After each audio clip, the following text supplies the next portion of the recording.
Assalamualaikum warahmatullahi wabarakatuh. Baiklah, kami dari kelompok 5 Proket Manajemen Keuangan akan mempresentasikan hasil diskusi kami, yaitu kami beranggota 5 orang. Yang pertama, Rani Refinola, Halimah Suatul Hasanah, Fajar, dan saya sendiri Fitria Rizwan. Baiklah, materi pertama akan saya serahkan kepada Rani Refinola. Persilakan. Baiklah, saya akan menjelaskan materi tentang pengelolaan keuangan sekolah. Baiklah, yang pertama itu ada waktu, Kandebdiknas, kepala sekolah, bendahara, dan komite sekolah. Yang pertama yaitu ada proses mulai dengan membuat perencanaan pada bulan Januari sampai April 2021, dengan proses selanjutnya menyusun RAPBS atau Rencana Anggaran Pendapatan Belanja Sekolah. Selanjutnya APBS. Slide-nya geser ke bawah, moderator.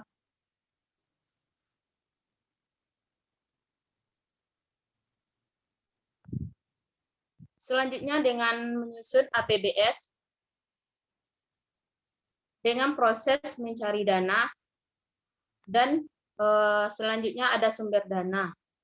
Sumber dana ini selanjutnya dilangsungkan dengan adanya dana dari pemerintahan dan dana dari non-pemerintahan. Dana dari pemerintahan ini dapat adanya mengontrol dana tersebut dengan mengontrol dana pendidikan, baik itu dari dana pemerintahan, dana non-pemerintahan tersebut. Selanjutnya ada penerimaan dana dari dana yang diterima dari dana pemerintahan tersebut dan dana non-pemerintahan tersebut. Setelah penerimaan dana, adanya alokasi keuangan, di mana selanjutnya sesuaikah alokasi keuangan tersebut. Dengan adanya proses tersebut, penggunaan dana tersebut selanjutnya dengan pembukuan keuangan. Setelah dana tersebut digunakan, apakah sesuai dengan pembukuan keuangan tersebut. Dengan adanya pembukuan keuangan, selanjutnya pengawas, yaitu dengan membuat pengawasan dan pemeriksaan atas pekerjaan setelah pembukuan keuangan tersebut. Selanjutnya, setelah pengawasan tersebut, adanya laporan pertanggungjawaban dari proses pengawasan tersebut. Selanjutnya, setelah laporan pertanggungjawaban tersebut, adanya proses pemeriksaan dan penilaian. Dari proses pemeriksaan dan penilaian ini, pada setiap bulannya. Jadi selesailah proses dari pengelolaan keuangan sekolah tersebut pada bulan Desember. Mungkin hanya itu yang dapat saya sampaikan. Saya kembalikan kepada moderator.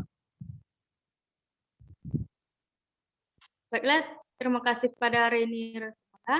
Dan pemateri selanjutnya itu Halimah Suatul Hasanah. Saya serahkan kepada Suatul Hasanah.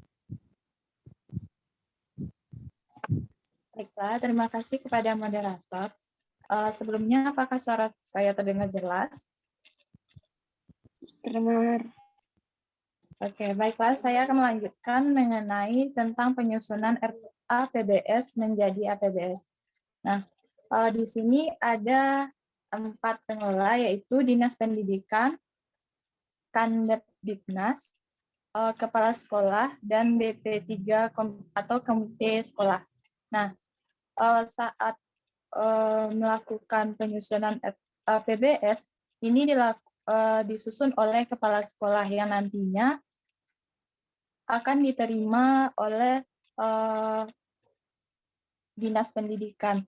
Nah, saat penerimaan RAPBS ini nanti akan diteliti dan dilakukan penyeleksian. Nah, nantinya penyeleksian ini akan ada antara diterima atau tidaknya. Nah, jika RAPBS ini tidak diterima, maka akan ada surat pemberitahuan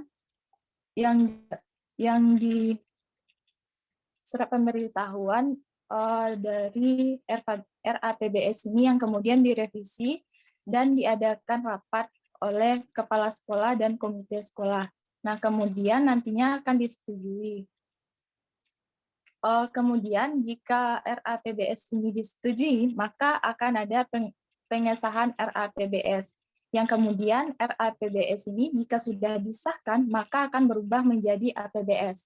Nah, perubahan ini nanti akan diterima di sekolah, kemudian direkapitulasi, yang kemudian Dinas Pendidikan akan menerima rekapitulasi tersebut. Kemudian proses penyusunan RAPBS ini akan selesai menjadi APBS. Nah, sekian penjelasan dari saya kembalikan kepada moderator. Baiklah, terima kasih kepada Halimah. Dan pemateri selanjutnya itu Putri Cynthia. Kepada Putri Cynthia kami persilakan. Baiklah, terima kasih sebelumnya kepada moderator yang telah mempersilahkan saya untuk presentasi. Di sini saya akan menjelaskan tentang pengawasan oleh kepala sekolah. Nah, sebelum memulai pengawasan oleh kepala sekolah ini, kita harus menyusun standar program pendidikan. Nah, standar program pendidikan yaitu sesuai dengan didasarkan pada standar nasional pendidikan. Nah, setelah kita menyusun standar pendidikan, kita akan menetapkan standar yang telah disepakati sebelumnya. Nah, setelah itu kita akan mengukur dan mengevaluasi apakah standar yang dibuat tadi sesuai dengan apa yang telah kita tetapkan. Nah, jika standar yang telah ditetapkan itu sesuai dengan yang diharapkan, maka pengawasan kepala sekolah telah selesai dilaksanakan. Nah, jika sebaliknya, jika tidak sesuai dengan apa yang telah ditetapkan, maka akan diperbaiki penyimpangan yang ada. Nah, maka dari itu telah selesailah pengawasan dari kepala sekolah tersebut. Mungkin itu saja penjelasan dari saya kembalikan ke moderator. Baiklah, terima kasih kepada Putri. Dan pemateri selanjutnya yaitu Yosi Restu Fajar. Kepada Yosi kami persilakan.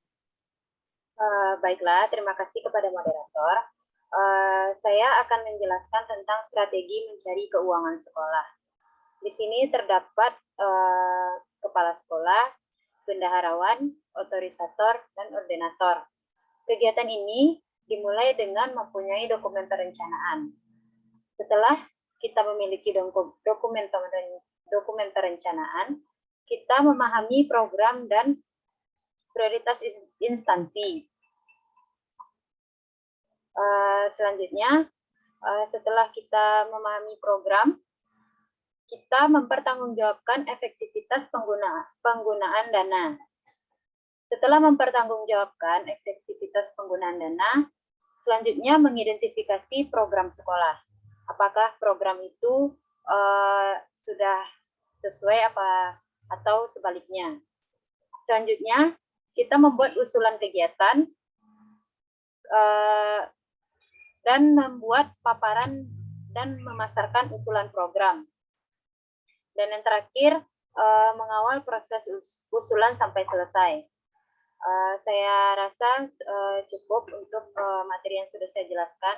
Saya kembalikan kepada moderator. Baiklah, terima kasih kepada Ibu.